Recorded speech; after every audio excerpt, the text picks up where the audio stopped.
La réunion du 22 février 2024 a révélé l'existence de deux camps au sein du M5 RFP. La première déclaration, signée par l'imam Oumarou Diarra, évoque l'interruption de la réunion par les forces de sécurité et la destitution de Boubacar Traoré au poste de premier vice-président.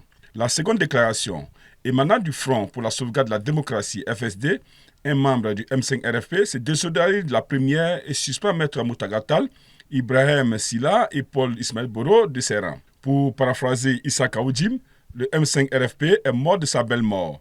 De quoi s'agit-il réellement? En effet, la dissidence actuelle qui se dessinerait au sein du M5 RFP au bord de l'explosion a donné un regain d'intérêt à certains membres fondateurs qui ne partageraient plus la vision du président du comité stratégique, en l'occurrence l'actuel Premier ministre Dr Choguel Maïga, et seraient décidés de mettre en branle des stratégies de récupération du mouvement des mains de ce dernier et de son clan. Choguel Kokala Maïga, président du comité stratégique du mouvement du 5 juin, Rassemblement des forces patriotiques et actuellement Premier ministre, semble adopter désormais une posture offensive face à la division au sein du mouvement.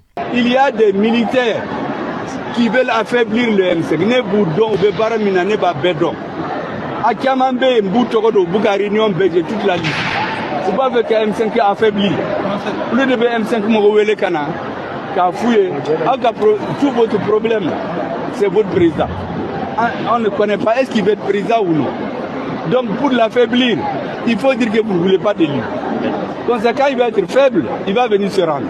Dans un premier cas, les différentes tendances qui se dessinaient sous l'eau glaciale se sont transportées aujourd'hui sur la place publique, car le vice-président par intérim, l'imam Oumarou Diarra, aurait adressé une correspondance au président du comité stratégique en lui demandant de clarifier sa position. Mieux encore, lors de la conférence de presse du comité stratégique à la maison de la presse le 3 mars dernier, l'imam est allé plus loin dans les hostilités envers ce dernier, lui donnant 72 heures pour respecter le fait majoritaire, prononcer la nullité des sanctions commodités et travailler à restaurer. Au fil des temps et des intérêts divergents, la position ne s'accorderaient plus dans l'intérêt supérieur de la nation.